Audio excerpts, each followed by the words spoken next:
Sobi Guntur dimanapun berada, berjumpa kembali bersama saya Tias kali ini di obrolan pagi untuk edisi Selasa 21 Juli 2020. Dan topik yang bakal kita angkat di obrolan pagi kali ini mengenai berkesenian di masa pandemi. Narasumber yang sudah kita hadirkan di Studio Gempol 38 pagi ini ada Kepala Dinas Kebudayaan Bapak Gede Dodi Sukma Oktiva Askara SOS MSI. Selamat pagi. Selamat pagi. Dan gimana kabarnya Pak? Baik, rekan siapa namanya? Tias. Tias. Selamat pagi pemirsa dimanapun berada.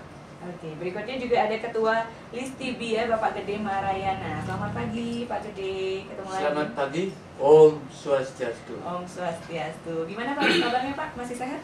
Ya, biasa-biasa saja. Oke. Tidak luar biasa. Iya. Dan berikutnya ada seniman Bapak Pandi Gede Olid Satria Kusuma Yuda. Selamat pagi Pak Selamat Olid. pagi Mbak Tias, sehat Oke. selalu. Oke, kabarnya sehat semuanya ya. Dimana Mitra 104,6 FM masa pandemi ini mengekang ya para seniman untuk berkesenian. Nah, kini sudah memasuki era new normal. Masihkah mereka akan terkekang atau mulai melawan keadaan dengan protokol kesehatan?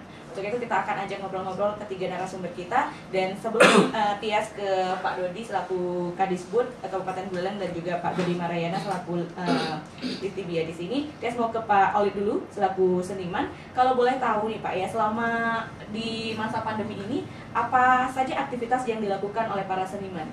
Dan ketika sekarang masuk ini normal, apa saja juga yang sudah dilakukan? Baik, terima kasih. Yang kami lakukan selaku seniman begitu di masa pandemi ini, justru kami mengikuti protap dan juga anjuran pemerintah untuk physical distancing atau juga disebut social distancing. Jadi kami pada saat pandemi itu berlangsung, kami seperti sekolah-sekolah lah juga lockdown. Di lockdown, Ya. diliburkan ya? Iya, karena tidak juga berani mengambil resiko ya. Karena ketika nanti kita mengikuti kegiatan tetap proses belajar mengajar ini ada di sanggar, nanti akan tidak menularkan atau berpotensi menyebarkan. iya betul, ya bisalah memutus rantai begitu. Jadi saat sekarang di era new normal ini kita memulai dengan protap COVID tersebut seperti memakai masker dan juga menjaga jarak antar space antar gamelan tersebut. Oke, jadi saat masa pandemi benar-benar diliburkan aktivitasnya. Diliburkan. Tapi setelah sekarang di masa new normal ini sudah kembali lagi. Baru akan. Oh Iya. berarti belum ya, baru akan. Tapi mengikuti protokol kesehatan. Iya. Setahu dia sanggarnya kesenian tari Bali gitu kan, seperti itu Pak? Iya. Dan kesenian Bali gitu ya? Iya, betul sekali. Ada tari, ada gamelan juga, dan ada seni bela diri, pencaksilat bakti negara juga. Oke, nah kalau misalnya yang ikut nari, ikutin protokol kesehatan pakai masker itu kira-kira bisa? Apakah mereka akan leluasa atau terganggu gitu Pak? Justru ya kalau nari, kalau megambel itu mungkin bisa ya. Iya, bisa. Tapi kalau menari itu nafas kan Iya. Iya. jadi ngos-ngosan Iya. ya, karena tertutup itu. Oke, berarti mungkin bisa dijaga jarak aja gitu ya? Mungkin Oke. jalan keluarnya adalah jaga jarak. Oke, baik. Nah, bagaimana dari para seniman sendiri menyikapi kondisi yang terjadi saat itu? Kan pastinya yang dulunya mungkin sering tampil dan selalu full aktivitasnya di pandemi, tiba-tiba langsung stop begitu saja. Pertama-tama sih sangat terasa sekali ya. Apalagi ini tahun pertama tidak ada PKP, tidak terselenggaranya Iya. PKP Pesta Kesenian Bali. Jadi buat para seniman juga rekan-rekan juga sangat merasakan sekali dari pandemi ini kita tidak bisa bergeliat lah istilahnya, berkreativitas di bidang seni tersebut. Oke, jadi merasa memang benar-benar kayak dibatasi apa-apa aktivitasnya gitu ya. Iya. Nah, apakah selama memasuki era new normal ini sudah ada tawaran pentas yang masuk, Pak? Astungkara sekarang sudah. Oke, jadi langsung gitu ya, nggak perlu tunggu waktu yang lama gitu ya? Iya, Astungkara sudah mulai kenyang ya. Oke, sudah. Sigis. Belum tertawa. Belum tertawa ya, masih baru senyum-senyum sumringah lah ya, karena sudah mulai ada seperti titik terang yang bakal yang terjadi. Nah, menurut Pak Olid sendiri nih selaku seniman, peran seni di tengah pandemi itu sebenarnya apa sih Pak? Sebenarnya perannya kan sangat penting karena sifatnya kita di seni itu kan bentuk dari sebuah hiburan. Jadi pemerintah juga sudah mengeluarkan istilahnya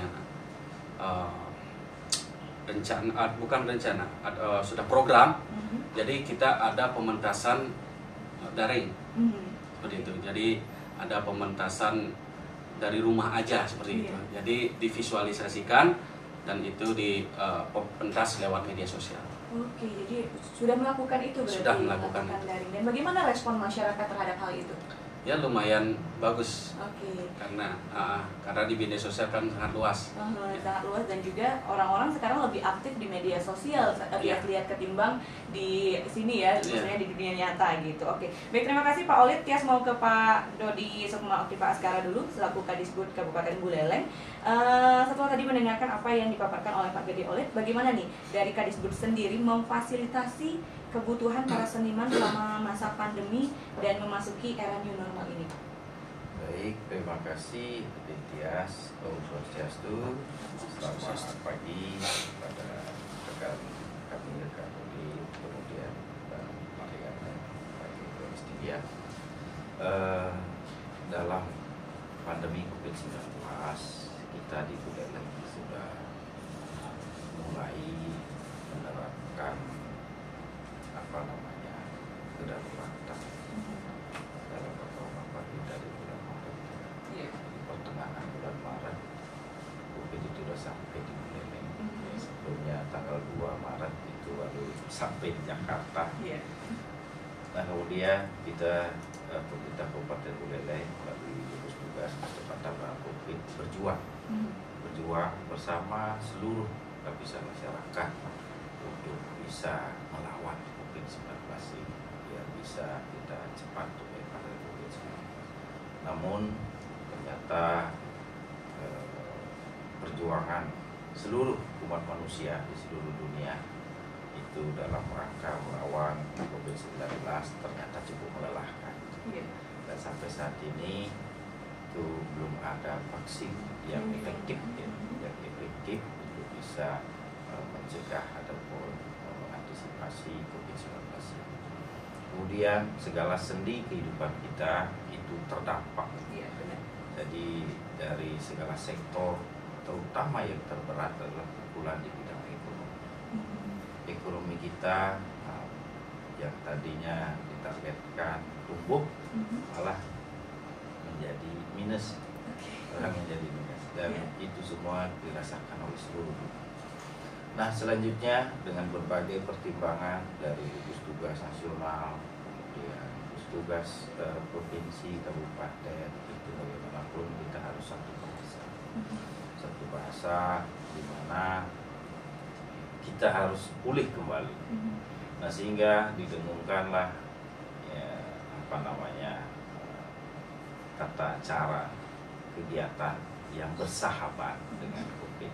Yang kalau di Bali kita memulai tanggal 9 Juli 2020 dengan surat edaran Gubernur nomor 3355 tentang protokol tatanan kehidupan era baru. Nah, dalam protokol tatanan kehidupan era baru ini ada 14 sektor. Ada 14 sektor, salah satunya di sini ada sektor kegiatan seni dan budaya.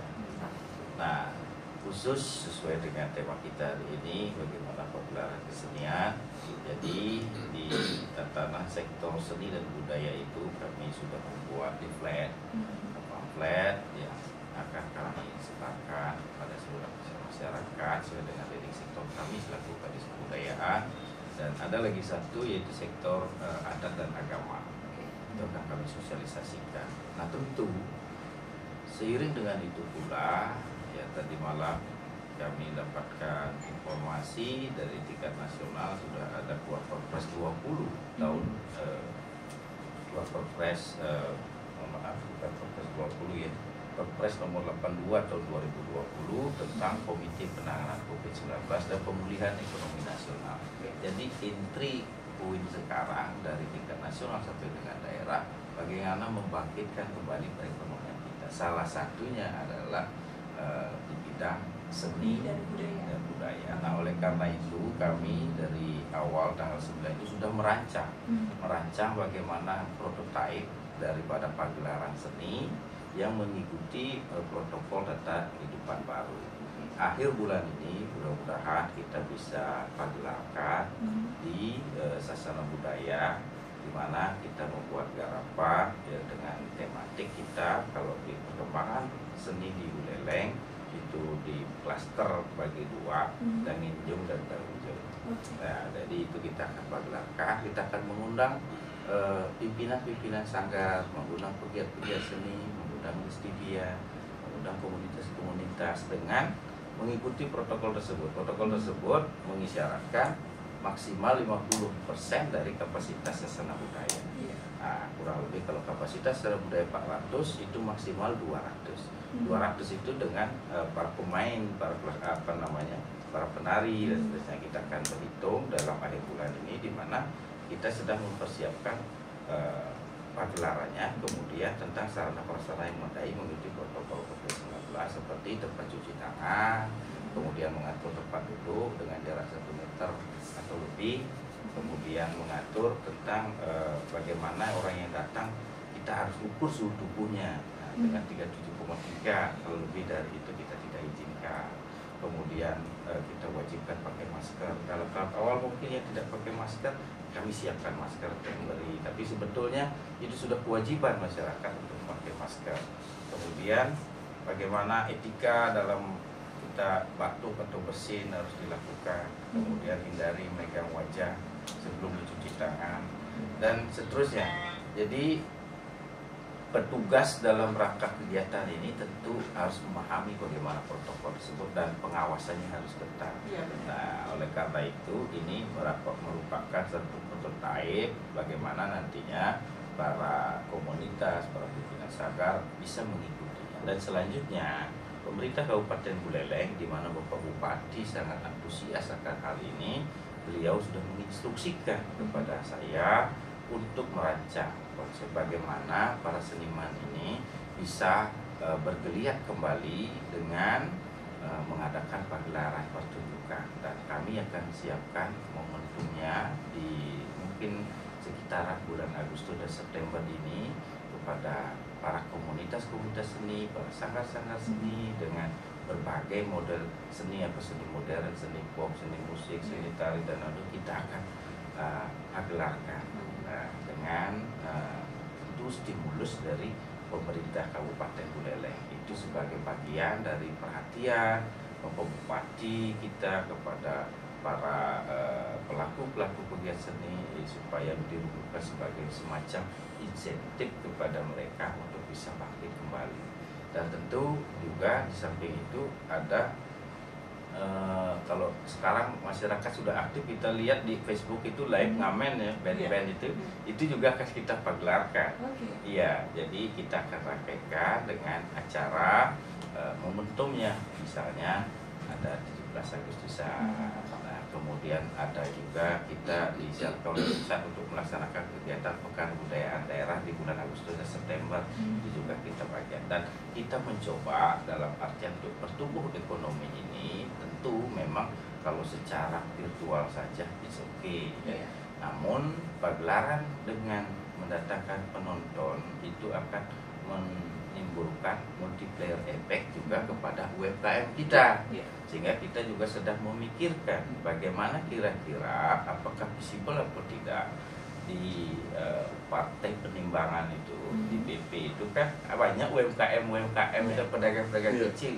Bagaimana saat ini kita bisa menampilkan apa yang bisa kita tampilkan di BP? Kita berusaha mencari space mungkin di depan Krishna Beach Street, itu kita bisa buat panggung kecil untuk musik-musik indie, genre bagi para pelaku seni star musik semacam ngamen di sana lah. Nanti pemerintah akan fasilitasi, pemerintah kabupaten boleh fasilitasi sehingga juga menarik magnet orang datang ke BP, berdampak terhadap multiplier efek terhadap ekonomi para pedagang kecil kita di sana.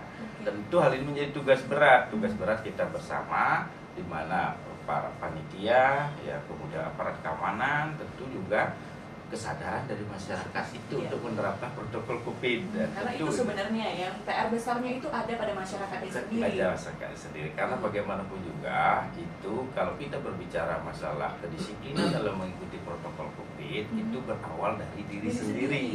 Tidak bisa mengharapkan dari para pengawas ataupun para petugas. Karena kalau disiplin itu disiplin dengan ada petugas kita disiplin, dan petugas kita disiplin sama saja. Iya, benar. Nah, oleh karena itu harus terus kita dengungkan, harus terus kita berikan sosialisasi kepada masyarakat, dan pada dasarnya ini juga budaya. Apa itu? Nah, kebudayaan ada pergeseran Iya. pola hidup manusia menyesuaikan dengan situasi berkawan dengan COVID ini. Nah, ada pergeseran pola perilaku, pola hidup. Nah, karena kebudayaan itu kan cipta rasa dan karsa manusia. Nah, inilah merupakan sesuatu tantangan kita di mana merubah budaya yang sebelumnya tidak biasa memakai masker supaya menjadi terbiasa memakai masker, itu pun butuh proses, butuh kerjasama yang butuh saling mengingatkan satu sama lain. Budaya mencuci tangan juga begitu, karena kita, kalau saya sendiri hidupnya di kampung itu jarang mencuci tangan. Sekarang kita diharapkan setiap kita ingat sebelum mengusap mata, hidung dan mulut, karena penularan melalui itu kita harus selalu ingat cuci tangan. Nah, itu biasakan pelan-pelan, dan saya kira tidak ada yang tidak mungkin, semuanya pasti mungkin dengan kita mari bersinergi bersama, bergandengan tangan bersama untuk bisa menyesuaikan dengan kebiasaan hidup baru ini, sehingga perekonomian kita itu bisa tumbuh kembali. Saya kira demikian. Oke, baik, terima kasih Pak Dodi Sukma Optival sekarang. Jadi buat pemirsa Radio Guntur yang mungkin sudah mulai haus akan atau merindukan gitu ya pentas-pentas seni dan budaya yang biasanya dulu selalu ada Buleleng Festival seperti itu kan Pak ya, selalu ada penampilan-penampilan, dinantikan lah di sekitar bulan Agustus ini Pak ya, pasti bakal ada di akhir bulan Juli nanti. Baik, terima kasih Pak Dodi, nanti bakal Tias tanya-tanya lagi. Sekarang Tias ke Pak Gede Marayana dulu selaku Ketua Listibia Pak ya, Kabupaten Buleleng. Kalau boleh dikasih tahu dulu nih pemirsa Radio Guntur, mungkin masih banyak yang belum tahu apa sih itu Listibia Pak? Baiklah, terima kasih. Om Swastiastu. Om Swastiastu. Listibia itu adalah Majelis Pertimbangan dan Pembinaan Kebudayaan. Itu majelis. Nah, memang peran Listibia ini sebagai dalam memberikan pertimbangan kepada pemerintah tersalur melalui Dinas Kebudayaan. Nah, termasuk juga instansi dan lembaga lain yang terkait dengan pelestarian budaya ini, baik itu pelestarian yang terkait dengan agama ya dengan PHDI, lebih-lebih dengan desi adatnya di lapangan. Nah, dalam hal ini saya yang tertarik dengan apa yang disampaikan oleh Pak Kadis itu. Bagaimanapun bahwa budaya itu merupakan cipta rasa karsa. Nah, terciptanya budaya itu bisa saja dari inisiator seseorang, ahli budayawan, tapi bisa juga seperti sekarang ini alam. Alam sepertinya kita harus mengikuti budaya sekarang ini. Nah, jadi oleh karena demikian, pemerintah kita, terutama Dinas Kebudayaan dan tokoh-tokoh itu sudah memberikan acuan-acuan yang mesti kita lakukan dalam melaksanakan budaya itu sendiri. Tadi, nah berkesenian dalam situasi sekarang ini memang apa yang dirasakan oleh para seniman itu memang betul-betul, karena biasanya tiap malam mesti bergerak, bernabuh dan sebagainya. Begitu ada lockdown sama sekali tidak bisa bergerak. Bagaimana perasa itu? Tapi kembali karena keterpaduan kita dalam menyikapi budaya secara budaya, baik budidaya pribadi dan budidaya masyarakat dan pemerintah yang menyatu, hal itu tidaklah terlalu berat bagi mereka, pasti akan jalan. Nah, sekarang kita syukuri lagi dengan adanya aturan sekarang ini, bagaimana kita mengemas bahwa pelaksanaan budaya-budaya ini tetap berjalan walaupun dengan era baru. Nah, jadi era ini era baru. Bagaimana budaya baru ini perubahan pasti. Itu sekarang kepala perubahan pasti. Namun perubahan yang dimaksud perubahan secara budaya, ada hal-hal yang perlu dilestarikan, tidak berubah total. Seperti tadi sudah disampaikan oleh seniman kita ini. Bagaimana kalau merubah penari itu harus pakai Masker. masker? Dari segi pakem total perubahannya. Iya. Nah, justru hal itu perlu kita sesuaikan. Hal inilah perlu para seniman. Apanya yang dirubah, apanya yang dipertahankan. Mungkin kalau tempat duduk penabuh, ya mungkin itu bisa diatur. Iya. Tapi kalau penari, itu saya kira terjadi kelihatannya aneh kelihatannya kalau Iya. penari itu pakai masker. Nah, hal ini tentunya ada hal-hal yang perlu dipikirkan oleh para seniman. Terus saya tetap ngayu bagi dalam situasi apapun, karena bagaimanapun kita secara budaya itu cipta rasa karsa itu betul-betul melekat. Apalagi budaya kita di Bali ini dilandasi dengan agama Hindu Bali dalam kaitan budaya Bali. Iya. Jadi ada hal-hal yang perubahan pasti, tapi apanya yang dirubah inilah perlu disadari bersama, bukan para seniman saja nih, disadari bersama apanya yang dirubah tanpa meninggalkan pelestarian adat, budaya, agama Hindu kita di Bali. Iya. Saya kira itu yang perlu saya berikan kasih sekarang ini. Terima kasih. Oke, nah terus gimana nih dari pihak Litibia sendiri melihat kondisi para seniman dalam beraktivitas di masa pandemi COVID-19 ini dan sekarang sudah memasuki era new normal nih Pak?